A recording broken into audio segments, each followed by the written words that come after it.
오늘 말씀의 제목은 만유이시며 만유 안에 계심이란 제목으로 말씀을 나누겠습니다. 성도는 그리스도의 십자가 사역으로 인해서 그리스도와 연합되었습니다. 그래서 그리스도의 몸으로 살아가게 된 자들입니다. 성도는 이 땅에 발을 딛고 살아가지만 하늘에 속한 삶을 살아가야 될 자들이에요. 왜냐하면 그리스도의 몸이기 때문인 것이죠. 또한 그리스도께서 머리 대신 그리스도께서 하늘에 계시기 때문에 성부 우편에 앉으셔서 다스리시기 때문에 마땅히 우리는 그래야 될 자들입니다. 그러나 우리의 현실을 돌아보면 그리스도와 연합됨이 온전히 드러나지 못해요. 세상 사람과 무엇이 다른지 사실 구별되지도 않는 것이 우리의 모습일 때가 참 많습니다. 그리스도께서 우리로 하여금 사탄의 권세 아래에서 건져주시고 우리의 신분을 하나님 나라 백성으로 삼아 주셨습니다. 그런데 우리의 현재 상태가 신분에 걸맞지 않아요. 그래서 우리의 현재 상태가 신분을 따라가지 못하는 그것으로 인하여서 우리 안에 위의 것, 하늘의 것이 많은 것이 아니라 세상의 것, 이 땅의 것이 훨씬 더 가득한 것을 보게 됩니다. 그러면 우리는 우리의 상태를 보면서 낙심해야 되는 것이냐? 그런 것이라면 하나님의 구원이 효력이 없는 것이 되는 것이죠. 우리의 현재 상태로 인하여서 성도는 낙심할 필요가 없습니다. 하이델베르그 여름인답 114문에도 뭐라고 되어 있냐면 하나님께 돌아온 사람이 계명들을 완전히 지킬 수 있는가? 이렇게 물어봐요. 그것에 대한 답이 지킬 수 없다. 가장 거룩한 사람이라도 이 세상에 살 동안에는 이러한 순종을 겨우 시작했을 뿐이다. 이렇게 말해요. 그렇지만 겨우 시작했지만 굳은 결심으로 하나님의 일부 계명만이 아니라 모든 계명에 따라 살기 시작합니다. 라고 하이델베르그 여름문답에서 답을 해준다는 것입니다. 그러니까 우리의 성도됨은 하나님의 말씀 따라 살아가는 것이 시작되었어요. 그리고 모든 계명을 시작할 수 있도록 그리스도의 몸 되게 하셨다는 것입니다. 그래서 우리에게 소망이 있어요. 그러니까 우리의 현재 상태가 보잘것이 없고 우리의 현재 상태가 쉽게 나아지지 않는다고 해서 실망할 필요가 없어요. 왜냐하면 하나님께서 이렇게 하도록 하셨으니까 이제 시작이니까 시작은 더딜 수 있죠. 그러나 그렇다고 해서 더디다고 해서 우리의 연약함을 핑계로 인하여서 순종함에 있어서 이거 한두 가지만 하고 말아야 되겠다. 내 주제에 무슨 이렇게 생각하면 곤란하다는 거죠. 모든 계명이 그리스도 안에 있다라는 것이죠. 그래서 살아갈 수 있다라는 것을 분명하게 밝혀줍니다. 그래서 성도된 우리는 낙심하기보다는 그리스도로 인하여서 순종할 수 있는 기회를 얻은 것에 대해서 감사하고 하나님이 주신 말씀들을 존중하면서 그것을 지켜내려고 살아가는 일에 힘써야 됩니다.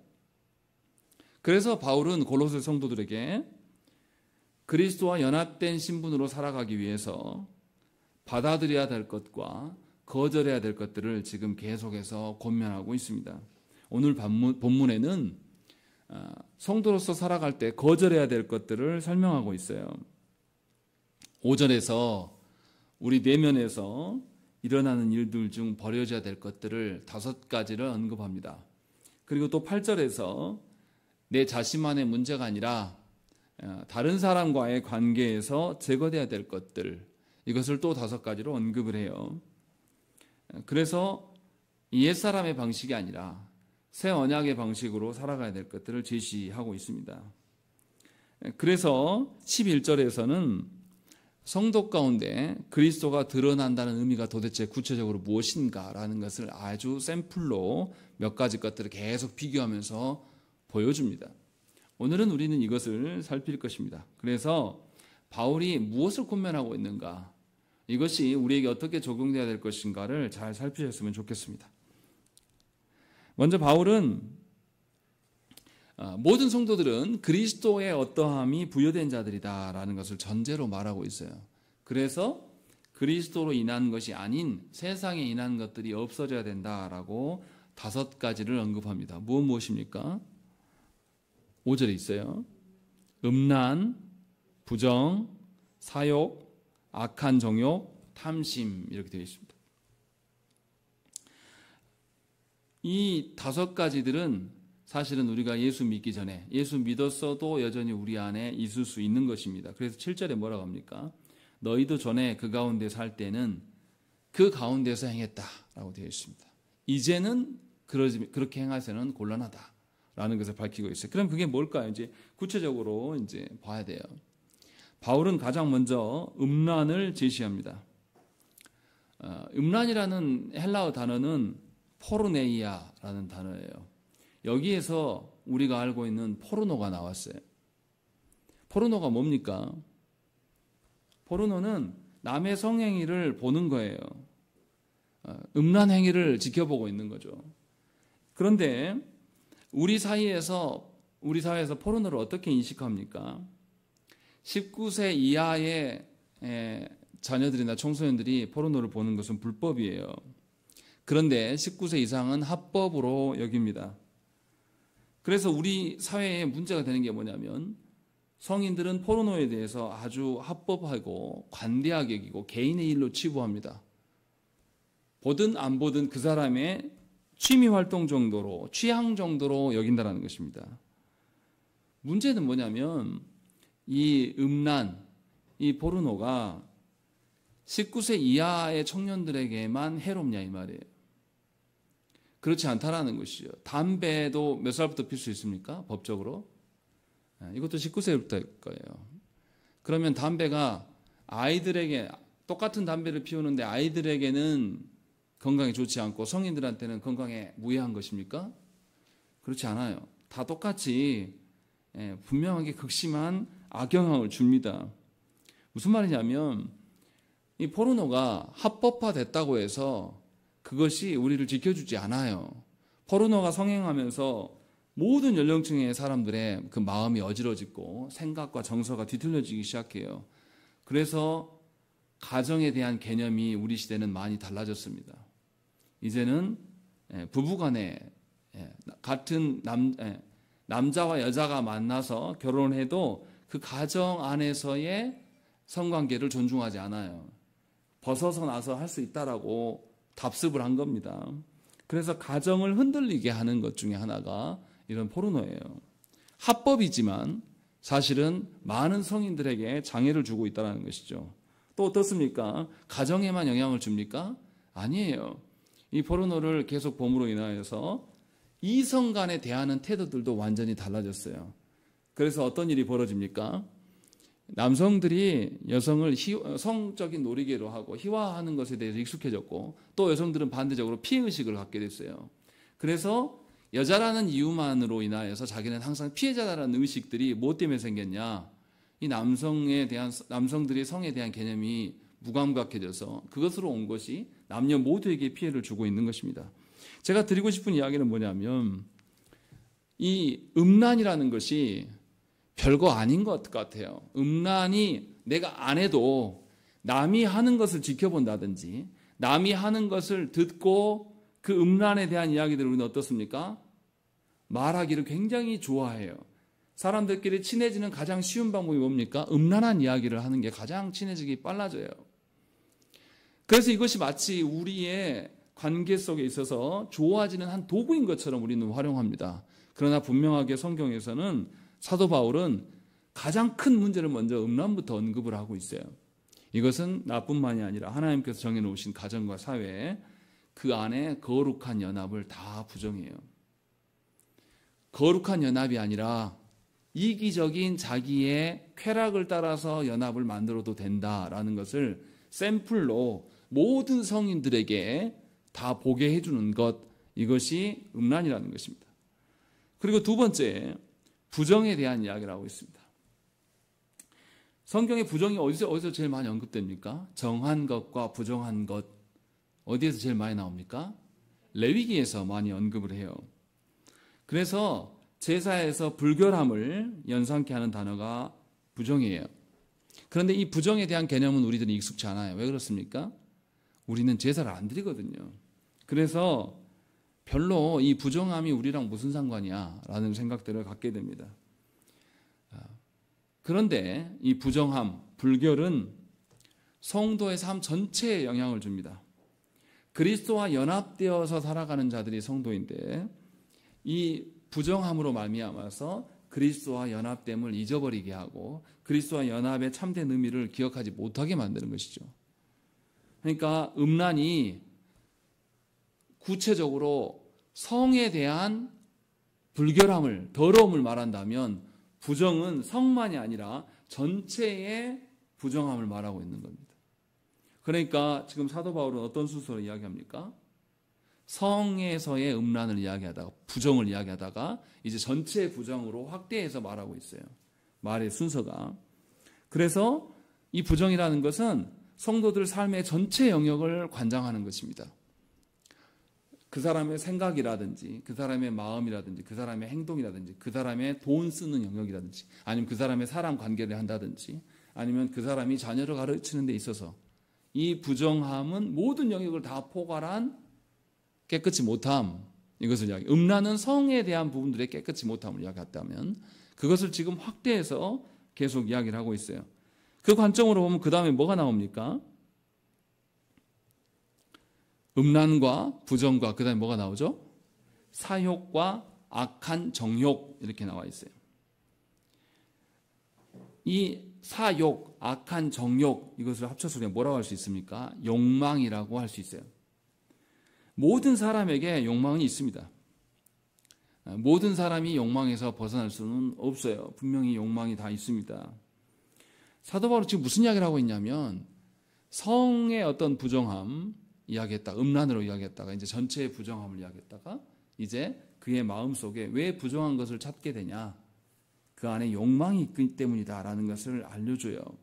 그래서 이 욕망이 악한 생각을 만들어지게 한다라고 이야기를 해요. 그리고 그 다음에 뭐라고 합니까? 탐심을 언급을 하고 있습니다. 그러니까 사도 바울이 지금 어떤 맥락으로 이야기하고 있습니까? 처음에 작은 영역에서 출발해서 점진적으로 커져가고 그것이 어디서부터 온 거냐? 사람의 마음에서부터 온 것이다 하면서 마음속으로 집중해 가면서 이 순서대로 나열하고 있어요. 어떤 게 더 근원적인 것이냐라는 것을 지금 밝혀주고 있어요. 그러니까 뒤로 언급될수록 우리를 조종하는 근원에 해당되는 것이죠. 근데 욕망이 어디로부터 온 거냐? 탐심으로부터 온 것이다 라고 이야기를 하고 있어요. 그런데 탐심을 이야기할 때는 뭐라고 말합니까? 탐심은 우상숭배다라고 말하고 있어요. 이게 이제 놀라운 것이죠. 왜 이렇게 말할까라는 것을 한번 깊이 생각을 해봐야 돼요. 마지막 5번째를 탐심으로 밝히는 것은 모든 욕망의 근원이 탐심으로부터 출발한 것이다 라고 말하고 있는 것이에요. 마치 뭐하고 똑같습니까? 우리가 십계명 해설할 때 기억나실지 모르겠지만 십계명에 해설할 때 제일 마지막 계명이 뭡니까? 제일 마지막 계명이 탐심입니다. 욕심에 대한 것들을 언급하고 있어요. 왜 마지막에 그것을 언급합니까? 앞서서 밝혔던 6계명이 뭡니까? 살인하지 말라, 간음하지 말라, 도적질하지 말라, 거짓 증거하지 말라라고 이야기하는 거예요. 이거 왜 합니까? 왜 살인하고 간음하고 도적질하고 거짓 증거합니까? 누구를 위해서요? 자신의 욕심, 탐심을 채우려고 하다 보니까 이러한 일들이 벌어지는 거예요. 그래서 10계명은 10번째 계명은 단독적인 계명이 아니라 앞서서 언급했던 모든 계명을 총괄하는 근원적인 계명으로 설명을 하고 있는 것이죠. 마찬가지로 바울이 지금 여기서도 음란과 부정과 욕망의 모든 것들이 탐심으로부터 온다라는 것을 지금 언급을 하고 있는 것입니다. 이 말이 뭔 말입니까? 성도들은 하늘에 속한 삶을 사는 자예요.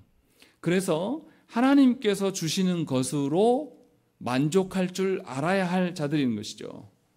그런데 하나님께서 주신 것을 우리는 가장 귀한 것으로 여기지 않습니다. 영혼의 필요나 육의 필요에 다 필요한 것은 누가 관장하십니까? 하나님이 관여하셔요. 그래서 우리에게 맞는 만큼을 주시는 것이죠. 그런데 우리는 하나님이 주신 것으로 만족할 줄 몰라요. 우리는 항상 어떻게 합니까? 하나님이 주신 것이 뭔가 부족하다라고 생각을 해요. 하나님이 주신 것이 나에게 분에 넘치다라고 생각하는 사람은 제가 거의 못 봤어요. 하나님이 주신 것이 부족하다고 생각이 드니까 뭐가 생기죠, 내 마음에? 결핍이 생기고 이것을 채우고자 하는 욕망과 욕심이 생겨난단 말이죠. 다시 말하면 이 욕심은 누구의 판단으로부터 온 것입니까? 내 판단에서 출발한 거예요. 결코 하나님 판단에서 온 것이 아니에요. 하나님의 판단이 너무 적절하고 하나님 판단이 우리 인생에 필요한 만큼의 것들을 하나님 공급하시는데 우리는 항상 뭐라 그러냐면 부족하다 말하는 거예요. 그래서 더 많은 것을 채우려고 하나님 아닌 것을 찾아 나서는 것이죠.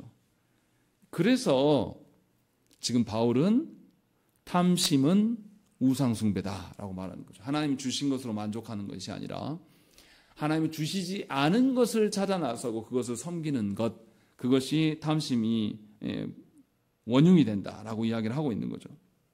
그래서 탐심으로 가득한 사람은 누구를 섬기는 것입니까? 하나님을 섬기는 것이 아니에요. 누구를 섬깁니까?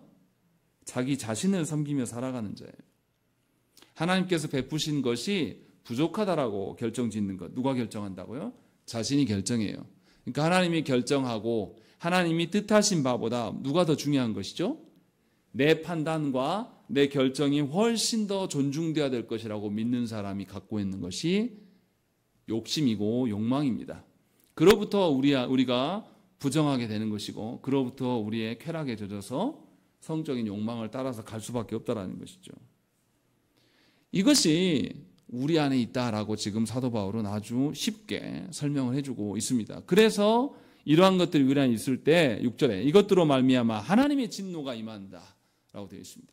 왜냐하면 하나님 되심을, 하나님이 우리를 다스리심을 누가 부정한 거예요? 성도인 내가 부정한 겁니다. 내 가정이 여전히 부족해. 내 자녀가 여전히 부족하고 내가 여전히 부족하다라고 생각을 하는 거예요. 겸손해서 부족하다는 그런 의미가 아니라 하나님이 주신 것으로 만족할 줄 몰라서 부족하다고 우리는 말합니다. 이것이 우리의 실체라는 것이죠. 그런데 한번 생각을 해보십시오. 그리스도께서 우리를 그리스도의 몸 되게 하시기 위해서 사람이 되실 때 어떻게 되셨습니까? 주님은 사람으로 오신 것 자체도 엄청난 순종인데 죽기까지 하나님의 뜻 앞에서 어떻게 합니까? 순종하셔요. 자신의 판단을 내세우지 않습니다. 하나님과의 단절됨이 얼마나 극한 공포고 두려움인 것을 잘 알기 때문에 하나님께 기도는 하세요. 그러나 내 뜻대로 마옵시고 아버지의 뜻대로 하시옵소서. 늘 기도의 결론은 그러셨어요. 분명하게 그리스도께서도 하나님이신 그분도 자기의 뜻을 포기하시고 성부의 뜻대로 순종하고 엎드리셨어요. 그 결과로 우리가 무엇이 됐습니까? 성도가 된 거예요. 그런데 교만한 우리들은 어떻게 해요? 그리스도께서 그렇게 이뤄놓으신 성도됨을 우리는 스스로 짓밟습니다. 필요 없다. 부족하다. 하나님의 위로가 내 인생의 위로가 되지 않는다. 나는 그래서 사람의 위로가 필요하고 사람이 인정해줘야 된다. 이것이 목사인 저나 여러분들에게 늘 도사리고 있는 것이죠. 그래서 하나님의 계심으로 우리는 위로를 받지 못해요. 사람 쫓아다니고 사람을 위해서 살아가는 것. 그것이 정말 위로가 됩니까? 목회를 해보니까요. 목회 전에는 정말 몰랐어요. 제가 사람을 만나는 것을 이렇게 피곤해하는 사람인지를 몰랐습니다. 근데 목회를 해보니까 말씀대로 누구를 만나면 저는 항상 의도를 갖고 만날 수밖에 없어요. 왜냐하면 누구 만나면 하나님의 말씀을 전해야 되거든요. 편하게 만나는 적이 없어요. 의도를 갖고 만나야 되니까 피곤해지더라고요. 의도 없이 이 사람 바뀌든지 말든지 그냥 알고 편하게 그냥 좋은 관계 맺고 와야지. 그러면 편해요, 저도. 그래서 누구를 만나면 의도를 띠고 만나야 되고 그 안에서 그리스도의 어떠함을 드러내야 되는 것이 이게 보통 일이 아니라는 것을 깨닫게 되더라고요. 날이 갈수록 그래요. 이것이 우리 안에 있어야 돼요. 사실 하나님의 일들로 인하여서 우리가 신경 쓰면서 피곤하고 하나님의 우리 안에 그리스도만이 남겨져서 그것으로 인하여서 우리가 시달려야 되고 그것으로 인하여서 우리가 예수님이 있어야 되는데 우리에게 그것이 없다라는 것이죠. 도리어 하나님을 의존함보다는 내 판단에 의존하여서 내 목적을 위해서 나를 위해서 살아가요. 심지어 하나님의 말씀도 그 말씀이 나를 찌르면 우리는 과감없이 벗어 던집니다. 그러나 이렇게 살아가는 것은 하나님의 진노가 있을 수밖에 없다라는 것을 분명하게 바울은 골로새 성도들에게 권면하고 있습니다. 중요한 것은 바울은 골로새 성도들하고 일면식이 없어요. 모르는 자들에게 이 말을 권면하고 있는 것입니다. 여러분들은 저를 잘 알고 저도 여러분들 알아요. 그래도 듣기 힘든 말씀이지 않습니까? 그런데 바울은 일면식도 없는 자들에게 그렇게 말하고 있어요. 왜 그렇습니까? 바울과 골로새 성도 간에 누구만 존재하기를? 그리스도만, 하나님의 뜻만 존재하기를 원하기 때문에 이렇게 행하는 것이에요. 그러니 저와 여러분들로 인생을 살아가면서 여러분들의 인생의 궤적, 인생의 그 족적에 누가 남아야 됩니까? 그리스도의 발걸음을 쫓아가는 여러분의 족적만 있어야 돼요. 그것이 여러분의 가정이 돼야 되고, 그것이 여러분의 일터가 돼야 되고, 그것이 여러분의 일상의 쉼이 돼야 돼요. 그것을 바울은 지금 이야기를 하고 있는 겁니다. 누구를 섬길 것인가? 라는 것을 앞에서 언급을 하고 있습니다. 그리고 이제 8절에서부터 무슨 이야기 하냐면, 신자가 잘못 생각하는 것, 이것이 공동체에 이 언약 백성 내에서 영향을 주는 것에 대한 언급을 하고 있는 것이죠. 그래서 8절에 뭐라고 합니까? 너희 입에 부끄러운 말 이야기하고 있어요. 공동체 안에서 말이라는 것은 혼자 하는 경우는 드물어요. 말을 하면 누가 듣습니까? 다른 사람이 반드시 듣게 돼 있어요. 지금 8절에서 이야기하는 것은 나의 어떠한 하나님을 향한 태도가 누군가에게 어떠한 영향을 주는 것을 지금 이야기를 하고 있는 것이죠. 그래서 무엇을 이야기합니까? 5가지, 8절과 9절에 한 번씩. 처음에 뭐가 나옵니까? 분함, 그 다음에 노여움, 악의, 비방, 부끄러운 말 건너뛰고요. 9절에 서로 거짓말, 이렇게 되어 있는 것이죠. 이 5가지를 언급을 하고 있습니다. 그래서 분명하게 다른 이에게 이러한 것들이 전파되고 다른 사람의 관계 속에서 이러한 것이 영향을 끼친다라고 말하고 있어요. 분을 내고 노여워하는 것은 혼자 끝나지 않습니다. 반드시 다른 사람에게 영향을 줍니다. 뭐에 영향을 주겠습니까? 목사님, 제가 막 분에 차가지고 막 노여움에 차가지고 막 소리를 지른다고 하면 이 제 노여움이 어떤 거에 치명적으로 영향을 주겠습니까? 여러분들이 교회의 하나됨에 영향을 될까요? 그리스도와 연합됨에 있어서 가장 큰 악영향을 주는 것이죠. 자기만이 아니라 공동체 전체에. 그리고 여기 보면 악의라고 되어 있습니다. 이거는 악한 마음, 악한 뜻을 말하는 것이죠. 악한 행동을 말하는 것이죠. 이것은 주변 사람들에게 의도적으로 영육간에 상처를 주고 사악한 마음으로 그들을 해치려고 하는 이 악의를 말하고 있는 것이죠. 그래서 이런 악의를 품고 살아가는 사람이 공동체에 있다라면 공동체 전체가 흔들릴 수밖에 없어요. 하나님의 뜻대로가 아니라 그 사람이 한 사람의 날뛰므로 인해서 온 공동체가 그리스도와 연합됨에 장애가 생긴다는 것이죠. 또 이렇게 악하고 비열한 마음을 갖고 있기 때문에 공동체 안에서 서슴없이 비방하는 말도 합니다. 남을 조롱하고 남을 멸시하는 것. 왜냐하면 자기의 악의를 감추려면 다른 것들을 꺼내야 돼요. 나의 거짓된 의도를 감추려고 하면 어떻게 합니까? 상대방을 긁어내리든지 상대방에게 거짓말도 해야 돼요. 이것이 다 복합적으로 지금 되어 있다라고 말하고 있는 거죠. 분함, 노여움, 악의와 비방, 그 다음에 거짓말하는 것들이 공동체 안에 생겨난다는 것입니다. 그러면 이제 물어볼 수 있어요. 그러니까 분노하고 노여움 예수님도 하셨는데요. 예수님이 성전에서 성전 척결을 위하여서 채찍을 휘두르시면서 이 독사의 새끼들아 하면서 쫓아내신 거, 그거 분노한 거 아닙니까? 맞죠? 의로운 분노가 있어요. 의로운 분노가 필요합니까? 필요하지 않습니까? 필요해요. 그런데 어떨 때 필요합니까? 어쩔 때 의로운 분노가 용인될 수 있습니까? 그리스도와 연합을 위하여서 그리스도를 반영하기 위한 분노는 합당한 거예요. 해야 되는 겁니다. 그런데 안타깝게도 조국 교회는 분노, 분함과 노여움까지도 전부 다 악한 것으로 취급하고 있어요. 바울은 지금 그 말을 하려고 하는 게 아니에요. 분명히 이것은 우리가 구별을 해야 됩니다. 불의한 자들, 레위인들이 왜 레위인이 됐습니까?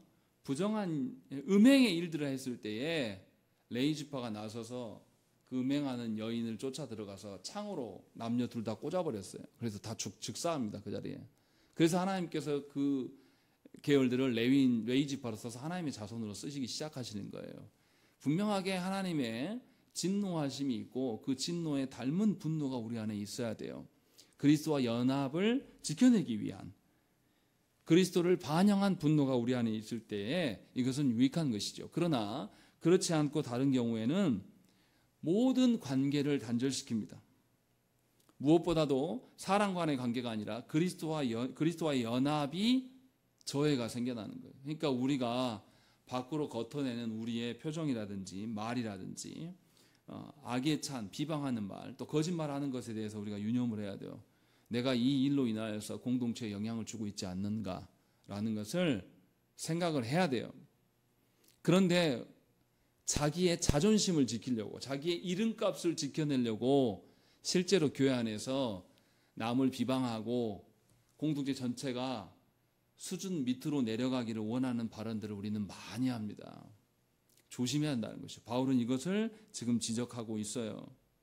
그래서 9절에 뭐라고 합니까? 너희가 서로 거짓말을 하지 말라. 옛사람과 그 행위를 벗어버리고 라고 되어 있습니다. 그것을 멈추라는 것이죠. 그래서 바울은 그리스도와 연합을 방해하는 모든 것들을 지금 잠재우고 있습니다. 멈추라고 이야기를 하고 있어요. 그리고 그런 일들이 일어날 때 어떤 것이 생기냐? 10절의 말씀 우리 한번 읽겠습니다. 10절 읽겠습니다. 시작.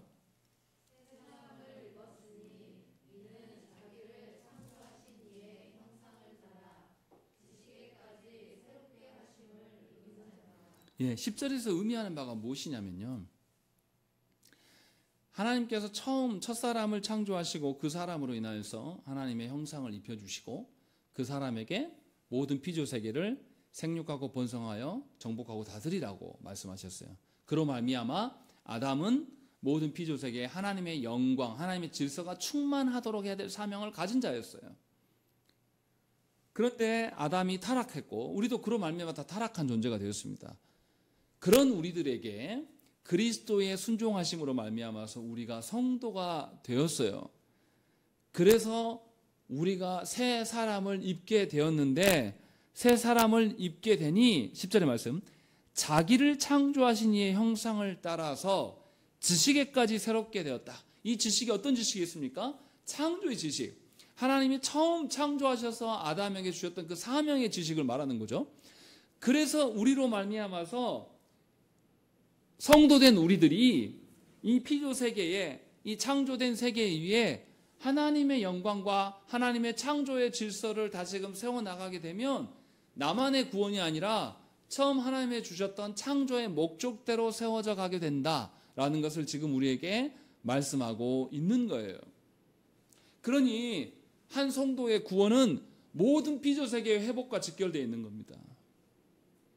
모든 만물이, 만유가 성도를 바라보고 있어요. 왜 성도를 바라보고 있겠습니까?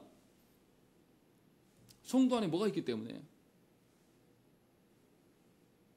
타락한 성도의 본 모습이 있는 게 아니라 성도 안에 누가 있기 때문에, 예수 그리스도의 그 몸된 성도 안에 예수 그리스도가 있기 때문에 예수 그리스도로 말미암아서 이 피조 세계는 충만해질 수 있거든요. 그것을 바라보고 있는 거예요. 그러니 잘 생각하셔야 돼요. 그리스도인들이 다른 거는 몰라도 지금 일본이 곧 있으면 이 오염수를, 방사능 오염수를 풀어낸다고 하잖아요. 그러면 피조세계 회복을 아는 성도라면, 구원을 아는 성도라면 이것에 대해서 어떻게 해야 됩니까? 야, 그거 안 된다. 하나님이 창조한 세계를 망가뜨리는 거다. 이것은 교파를 상관없이 모든 기독교인들이 해야 될 말이에요. 이거 당연한 겁니다. 그런데 조국교 안에 목회자들이 이 말을 하냐고요. 정치적인 어떤 라인이 있어서 다 입 다물고 있죠. 어느 누구도 말하지 않아요. 분명히 바울은 그 이야기를 지금 하고 있는 거예요. 그리스도의 연합, 그리스도의 연합됨이 너희 성도들에게만 속한 것인 줄 아냐. 그게 아니고 그리스도의 연합된 성도의 너희의 사명으로 인하여서 모든 만물 안에 그리스도의 어떠함이 풍성하게 될 것이다. 이 일이 너희를 구원하신 하나님의 뜻이다 라는 것을 밝혀주고 있어요. 얼마나 놀라운 일입니까? 이것을 언급하고 바울이 11절에 무슨 이야기합니까? 거기에는 이렇게 되어 있어요. 우리 읽겠습니다. 거기에는, 시작. 거기에는 헬라인이나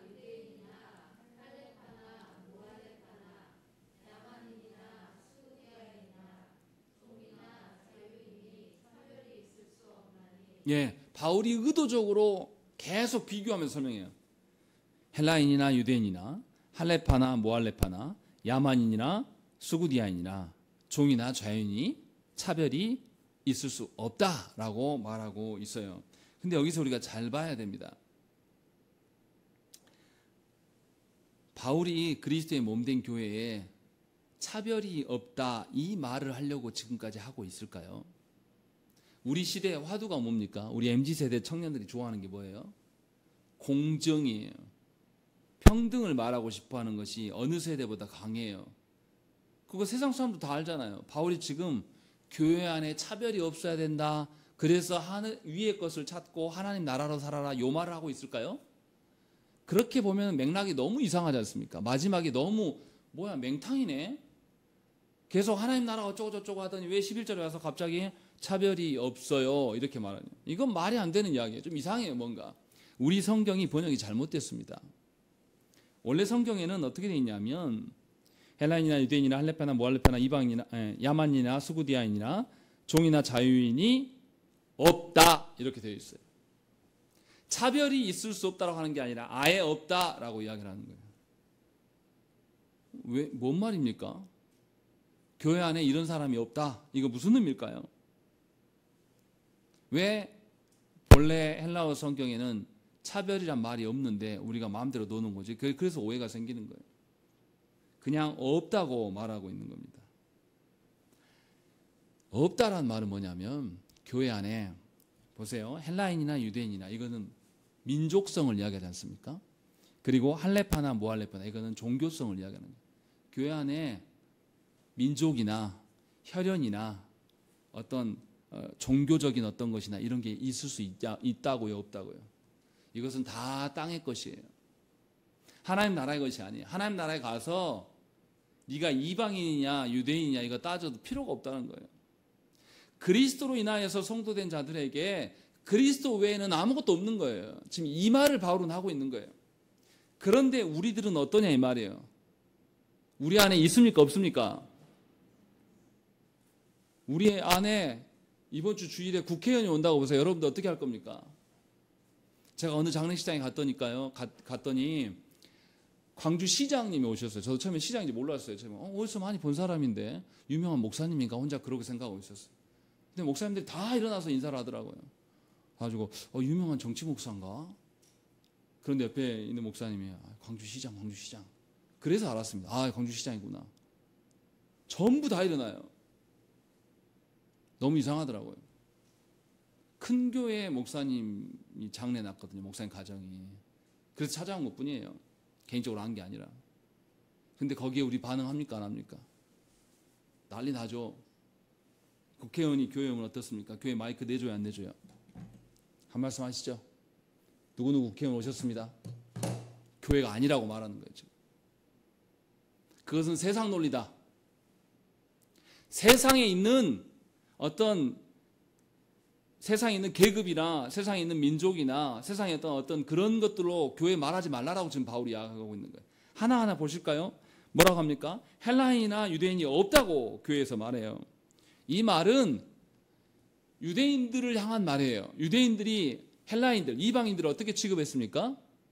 개 취급했어요. 자기들만 뭐라 한 거죠? 선민의식. 자기들만 택한 백성이라고 생각을 한 거예요. 이것을 우리에게 적용하면 무슨 말입니까? 교회 안에 그리스도로 인하여서 다 교회된 성도된 자들이에요. 자기의 어떠함으로 된 인간이 하나도 없어요. 그런데 조국교 안에 뭐가 있습니까? 누가 영성이 더 있느냐? 종교적인 우월감이 우리 안에 있습니까 없습니까? 엄청 많아요. 그래서 목회자는 성도를 위에 서가지고 내가 당신들보다 영적으로 위에 있어. 또 교회 오래 다닌 터줏대감들이 교회에서 어떻게 합니까? 처음 교회에 오는 사람들에게 나가서 선발로 나가서 섬기며 그들에게 좋은 자리를 인도하는 게 아니라 다 자기 자리가 정해져 있어요. 못 앉게 합니다. 우리 교회는 안 그러지만 그렇게 하지 않습니까? 그래서 자기들이 주인 노릇하려고 해요. 어떻게 교회 안에 그럴 수 있냐 이 말이죠. 이런 게 너무나 팽배해요. 그리고 교회에서 어떻게 합니까? 자기가 오래 다녔으니까 이 교회 안에서 권위자라고 생각해요. 개척 멤버들이 자기들이 다 주인이라고 생각해요. 또 직분으로 목사는 특별한 것처럼 또 장로는 교회 대표인 것처럼 스스로 말하고 다닌다는 것이죠. 그러나 목사나 장로나 직분을 말하기 전에 다 무엇입니까? 성도예요. 성도됨의 본분을 잃어버리면 직분자도 아닙니다. 그래서 직분자들이 교회를 말아먹는 거예요. 저국교회에 다투고 싸우는 인간들 다 누가 싸웁니까? 목사와 장로와 집사와 권사들이 싸우지 직분 없는 사람들이 교회를 말아먹진 않아요. 교회 안에 이런 것들이 없어져야 된다는 거죠. 나만 특별하다는 생각. 우리 모두는 그리스도로 인하여서 성도가 된 자들이에요. 그런데 누가 더 높고 누가 더 낮습니까? 신앙적으로 아직 연약할 수는 있어도 그 연약한 사람도 누가 건져내셨어요? 그리스도께서 건져내셨어요. 그러니 교회 안에서 영적인 우월의식을 가지면 매우 곤란해요. 그것은 그리스도의 연합됨을 파괴하는 자입니다. 그러니 기억하셔야 돼요. 여러분들의 행위나 여러분들의 신앙이 어떠함으로 인하여서 벌벌 떨 것이 아니라 그리스도와 연합되지 못함에 대해서 두려워하셔야 돼요. 오래 신앙생활 한다고 여러분들의 신앙이 보장되는 것이 아니에요. 분명하게 이것을 알아야 돼요. 또 바울이 무슨 이야기합니까? 할례나 무할례가 없다라고 이야기해요. 할례나 무할례는 뭡니까? 종교적인 행위예요. 종교적인 전통이에요. 할례를 받아야 된다라고 수천 년 동안 유대인 가운데 있었어요. 그러나 예수께서 오심으로 말미암아서 할례가 필요합니까? 안 필요합니까? 필요 없어요. 그런데 너무나 안타까운 것은 뭐냐면 저국교 안에서 종교적인 전통을 여전히 말해요. 자기들이 해왔던 것을 고집해요. 그 뜻이 의미가 뭔지도 모르면서. 성경에 추수감사주일이 어디 있습니까? 근데 우리는 좋다고 지켜요. 성경에 예수님 오실 때 성찬들 전야제 하라고 그런 게 어디 있어요? 우리 좋아서 한 것이지. 이런 잘못된 교회가 정해놓은 것들 가지고 또 무슨 이야기 합니까? 어떤 교회가 뭘로 부응했어요. 그러면 너도 나도 어떻게 합니까? 그 교회 쫓아가서 똑같이 배워가지고 우리한테 다 적용하려고 해요. 한 교회의 특수성을 모든 교회에 적용할 수 있습니까? 없습니까? 그럴 수 없는 거예요. 그런 종교적 전통은 그리스도 안에서 별 의미가 없고 가치가 없어요. 이것은 우리 모두가 시간과 장소를 초월하여서 공교회적인 우리의 정체성을 훼손시키는 일입니다. 분명히 역사적인 교회 안에서 하나님께서 행하신 바를 근거로 우리 자신을 봐야 돼요. 그래서 우리는 특정한 시대와 특정한 장소에 국한된 교회가 아니라 그리스도로 인하여서 세워진 교회임을 우리가 알아야 된다는 것입니다. 그러니 신앙생활할 때 왜 다른 교회는 이거 하는데 우리 교회는 없대요? 이런 소리 하지 마세요. 역사적인 교회 안에서 반드시 있어야 될 것이 우리 교회에 없다라면 그것을 논해야 돼요. 그래서 저와 여러분들이 교회 역사도 공부해야 될 필요가 있고 성경에 등장하는 교회들의 모습이 어떠했는가를 유심히 살피면서 봐야 된다는 거죠. 바울이 지금 그 이야기를 하고 있는 거예요. 그 다음에 무슨 이야기 합니까? 야만인이나 수구디아인이나 이런 게 없다라는 것입니다. 수구디아인이 어떤 사람들이냐면 유목민인데 굉장히 호전적이고 쌈박질 좋아하는 자들이에요. 교회 안에는 야만인도 없고 그런 호전적인 사람도 없다라는 거예요. 다 똑같다라는 거예요. 교회 안에 교양을 따지는 성도들이 있어요. 우리 한국에도 많지만 미국 가면 그런데요. 미국 가면 백인이면 백인 교회만 따로 있어요.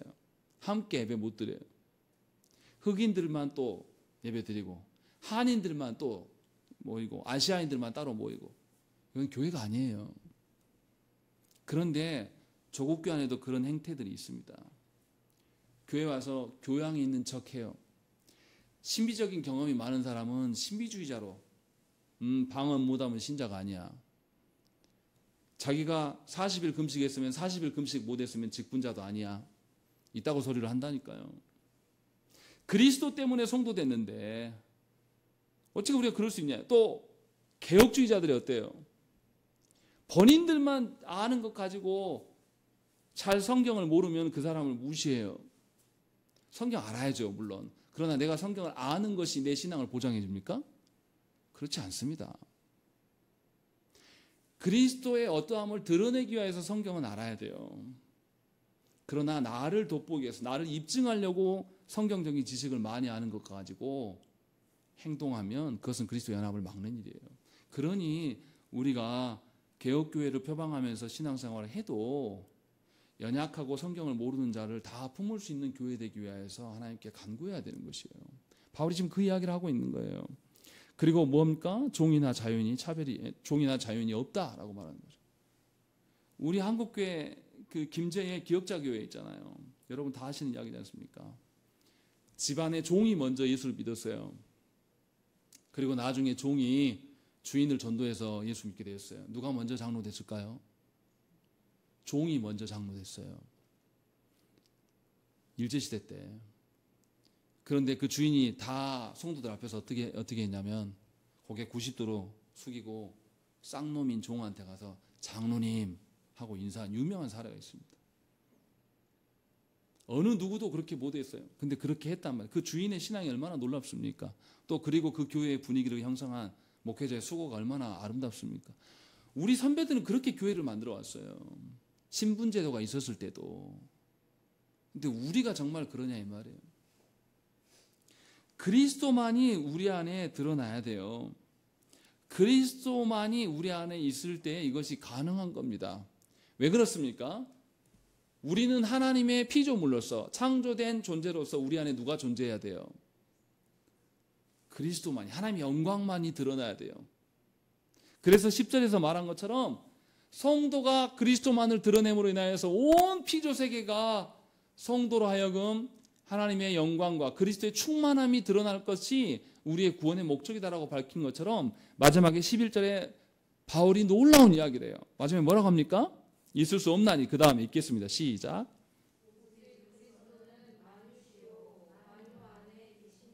분명히 바울이 정확하게 이야기하는 거예요. 그리스도만이 만유가 되시고 만유 안에 있어야 된다라는 것을 분명하게 밝히고 이 일의 사명이 누구에게 있다?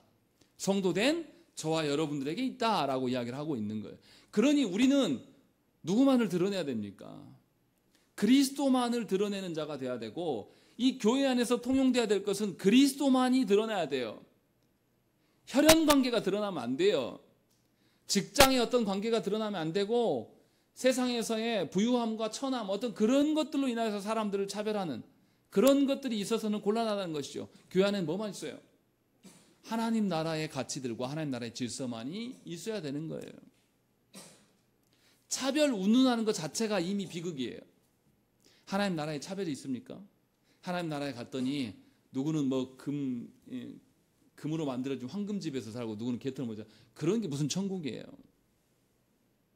하나님의 영광으로 충만한 그곳일 텐데 모두 그것으로 인해서 기뻐할 텐데, 그러니 이러한 것들은 아예 없어야 돼요.